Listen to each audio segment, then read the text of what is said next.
Hello friends, welcome to एसेट्रिक्स opportunity.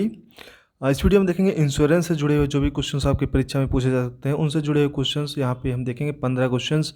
और ये आपका काफ़ी हेल्पफुल होगा, काफ़ी मददगार होगा ईपीएफओ, एलआईसी और भी अन्य एग्जाम के लिए कि इंश्योरेंस से जो जुड़े हुए क्वेश्चंस आते हैं आपके। जैसे पहला क्वेश्चन है, insurance is listed in the constitution of India in the 7th schedule as A. देखिए 7वीं अनुसूची में जो है, जो लिस्ट है उसको डिवाइड किया गया है स्टेट और यूनियन के बीच में।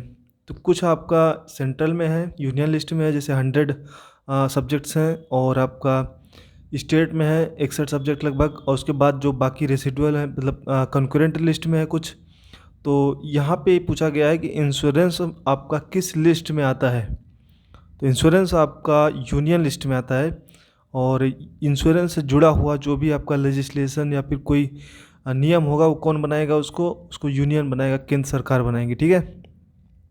अगला क्वेश्चन आपका, India allowed private companies in insurance sector in 2000 setting a limit on FDI to 26% which was increased to 49% 2014 and further increased to dash in May 2021।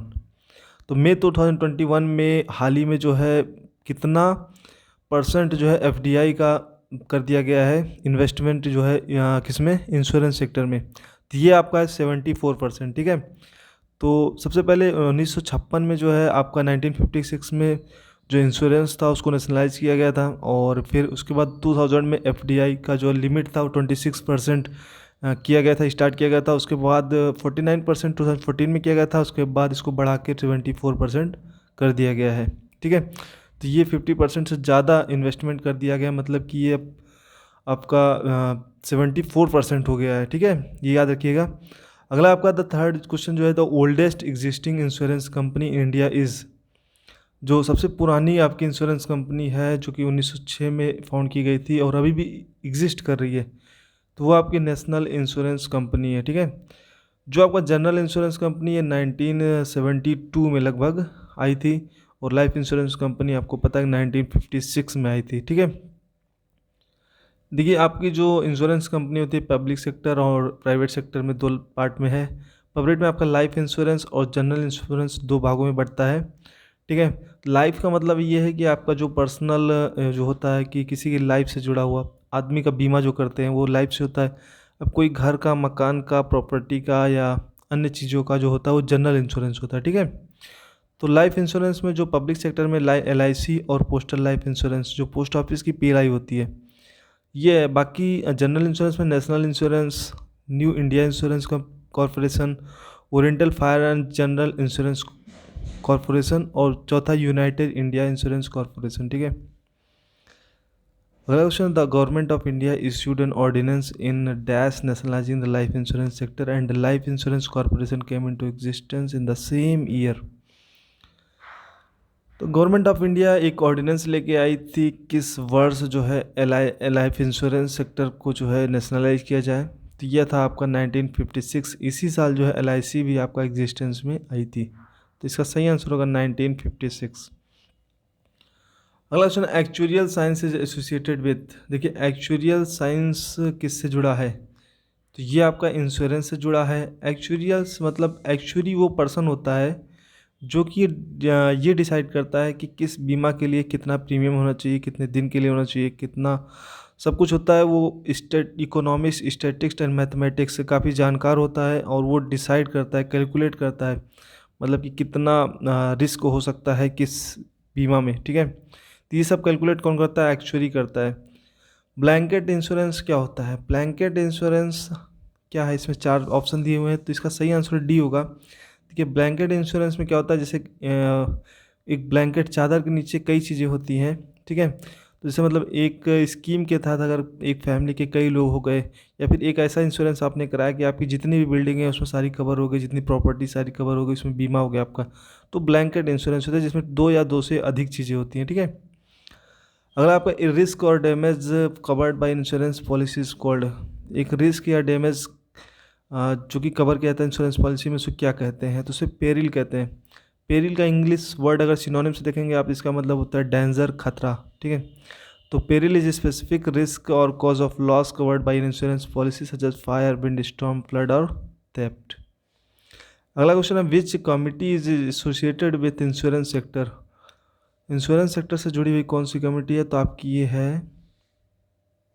Malhotra committee. ठीक है, 1993 में जो है ये पहला कदम था कि इंश्योरेंस सेक्टर के सुधार के लिए एक कमेटी बनाई गई थी। आर.एन. मल्होत्रा आरबीआई गवर्नर थे उस टाइम, इनकी अध्यक्षता में ये कमेटी बनाई गई थी और इसमें ये देखा गया था कि क्या सुधार किया जाना चाहिए इंश्योरेंस इंडस्ट्री में और उन्हें फ्यूचर में क्या डायरेक्शन होना चाहिए, इसके उद्देश्य क्या होना चाहिए, इन सब चीज़ों को लेके आपकी क्या आई थी, मल्होत्रा कमेटी। ठीक है, अगला a person who identifies examines and classifies the degree of risk represented by a proposed insured in order determine whether or not coverage should be provided and if so at what rate in term of insurance what does a person stand for. ऐसे इंसान को क्या कहेंगे आप, तो इसको ध्यान रखिए, कहते हैं अंडर राइटर। ठीक है, तो देखिए अंडर राइटर और एक्चुअरी में क्या डिफरेंस होता है। एक्चुअरी वो पर्सन होता है जो कि ये डिसाइड करता है कि किस प्रीमियम के लिए, किस बीमा के लिए या किस स्पेसिफिक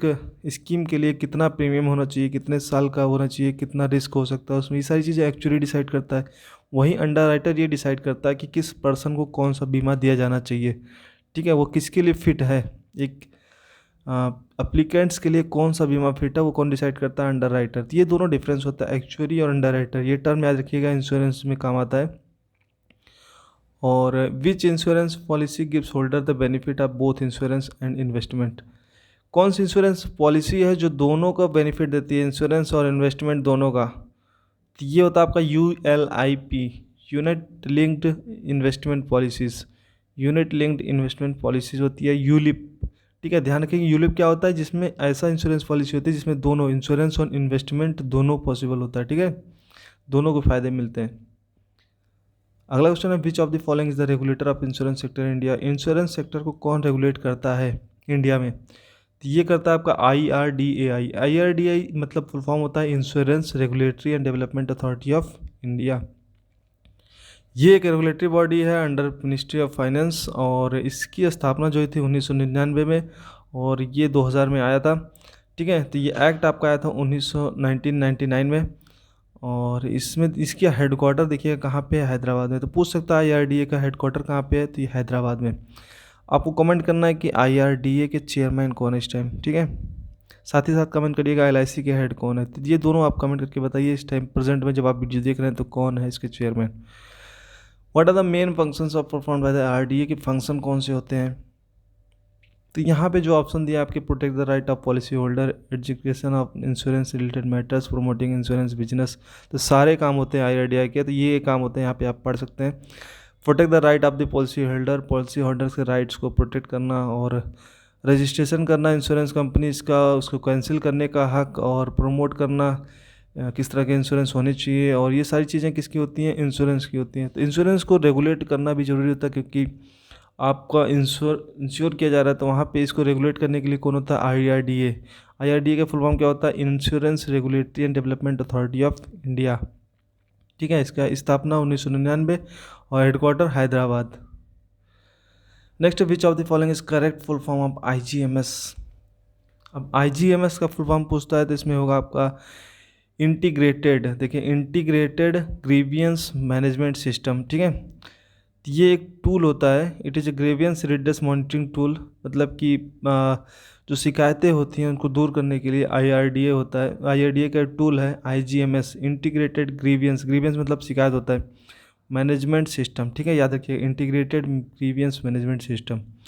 अगला, which of the following is the example of insurance depositors.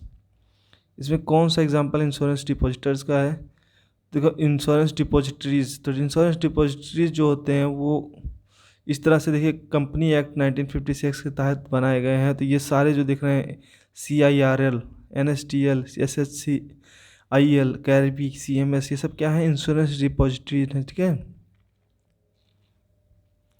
तो ये क्या करते क्या है कि जो IRDA इसके maintaining data of insurance policies electronic form of insurance. ठीक है, तो इनको लाइसेंस मिला हुआ है, एक बार देख लीजिए, CIRL है, NSTL है, SHCIL है, कैरबी है, CMS है। ठीक है, इसका क्या आंसर होगा, all of this. Last question आपका, insurance policy holder is not satisfied with the award of the insurance ombudsman he can approach to. तो इंश्योरेंस ओम्बड्समैन जो होते हैं उनसे भी अगर ये कोई पॉलिसी होल्डर सेटिस्फाई नहीं है तो किसको शिकायत कर सकता है, कहाँ पे अपील कर सकता है? तो ये कोर्ट ऑफ लॉ या फिर कंज्यूमर फोरम दोनों में कर सकता है, ठीक है। तो इंश्योरेंस ओम्बड्समैन जो सरकार के द्वारा बनाया गया है, ये पॉलिसी होल्डर्स की शिकायत सुनते हैं, उनको सेटल करते हैं। अगर इनकी शिकायत इंश्योरेंस ओम्बड्समैन भी नहीं सुन रहा है तो आप जाके वहाँ पे either in courts of law और इन कंज्यूमर फोरम में जाके इनकी शिकायत कर सकते हैं, ठीक है। तो ये क्वेश्चंस थे आपके कुछ इंश्योरेंस से जुड़े हुए, और वीडियो को लाइक, सब शेयर और सब्सक्राइब जरूर करिएगा। Okay, thank you very much.